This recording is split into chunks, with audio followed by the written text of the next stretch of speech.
Hello everyone, मेरा नाम नितेश वर्मा है। आज आप लोग के बीच एक नए वीडियो के साथ फिर मैं हाजिर हूँ।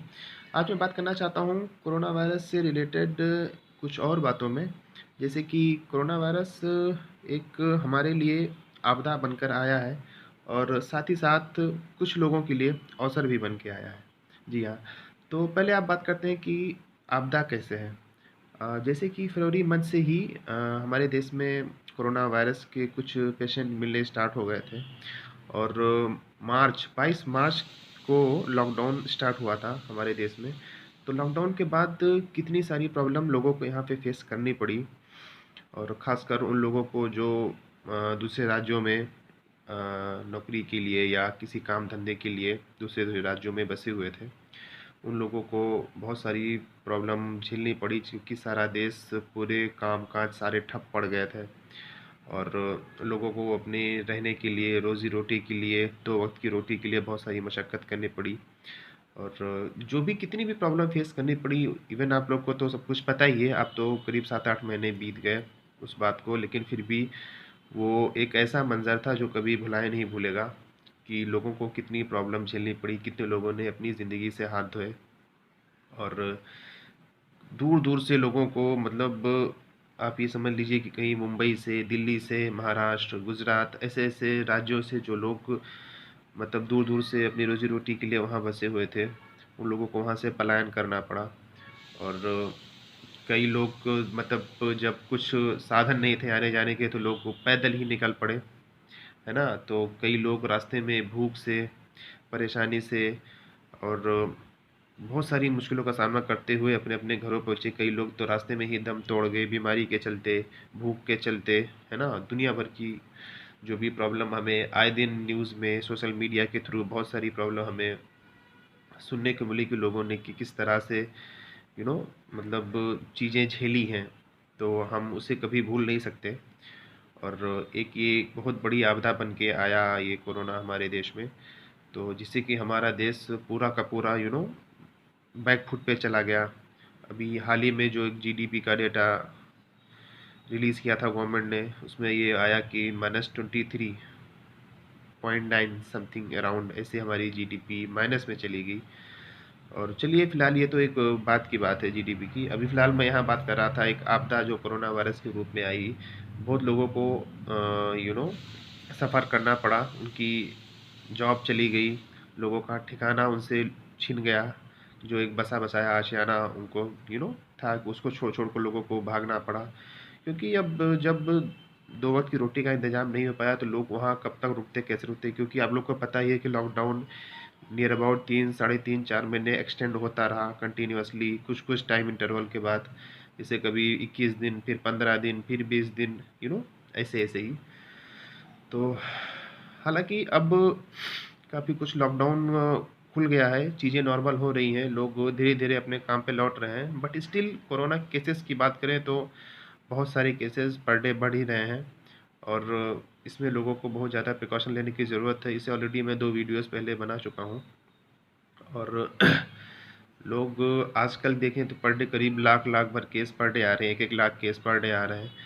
बट ये है कि एक अच्छी बात है कि अब ठीक होने का भी रेशियो काफ़ी हद तक सुधर चुका है कि हाँ, लोग रिकवरी रेट जो है कोरोना वायरस से है, वो भी काफ़ी हद तक सही हो चुका है। तो एक ये हम कह सकते हैं कि इस साल में बहुत बड़ी आपदा कोरोना वायरस हमारे बीच बन के आया है। तो अब मैं इसके बाद बात करूँगा एक दूसरे पहलू पर जो है अवसर की बात जो मैंने की कोरोना वायरस से जो अवसर जिन्होंने आपदा को अवसर में बदला है। जी हाँ, बहुत लोगों ने इसका फ़ायदा भी उठाया। जैसे कि प्राइवेट हॉस्पिटल्स की मैं पहले बात करूँगा। तो लोगों ने इस कोरोना में लोगों की मजबूरी का बहुत फ़ायदा उठाया है ना? तो मतलब मनमानी तरीके से। तो उनको कोई मतलब नहीं लोगों की ज़िंदगी से एक इंसानियत से। उनको बस पैसे की पड़ी है, उन्होंने मतलब जो जिसको जितना लूट पाओ लूटो। और हमारे आए दिन बहुत सारी चीज़ें हमें सोशल मीडिया के थ्रू, न्यूज़ के थ्रू देखने को मिलती है कि मनमाने तरीके से, है ना? कि टेस्ट में दुनिया भर के खर्चे, उसके बाद किसी को वेंटिलेटर पे रखा, लाखों में बिल बना देते हैं, प्राइवेट हॉस्पिटल। और जब तक पता नहीं कितने केसेस ऐसे मिले कि मतलब सुनने में आते हैं कि हाँ, जब तक पेमेंट नहीं हो रही है, लोगों को उनकी बॉडी हैंडओवर नहीं की जा रही है। पेशेंट मतलब अगर अगर रिकवर कर गया फिर भी नहीं, इवन अगर पेशेंट की डेथ हो गई फिर भी जब तक आप पूरा पेमेंट नहीं करो हॉस्पिटल को, उसको डेड बॉडी भी नहीं दी जा रही है। पहले तो दी ही नहीं जा रही, कोरोना वायरस की डेड बॉडी की फैमिली से भी नहीं मिलने दिया जा रहा, ऐसे ही अंतिम संस्कार कर दिया जा रहा उन लोगों का, फेंक दी जा रही बॉडीज ऐसे। मतलब मोरालिटी, एक ह्यूमैनिटी एकदम से ख़त्म ही हो गई लोगों में कि हाँ, जितना लोगों को लूट पाओ लूटो।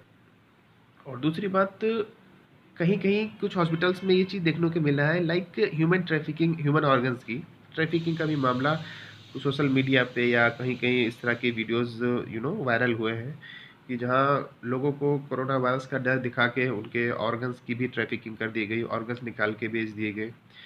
तो अब कहाँ तक सही है कहाँ तक गलत है, बट स्टिल होता है ना कि जहाँ गुड़ होगी मक्खी तो वहाँ होगी होगी। तो भाई कोई ना कोई बात होती है, तभी बातें उछलती हैं, यू नो सो बहुत लोगों ने इसमें अपने अवसर, यू नो बहुत लोगों ने बेनिफिट उठाए इस चीज़ का भी। और जहाँ तक बात करें कि हाँ, एक ये है कि अगर अच्छाई, एक अवसर को अगर अच्छे दृष्टिकोण से देखें तो भाई भारत ने बहुत कुछ इसमें अचीव भी किया।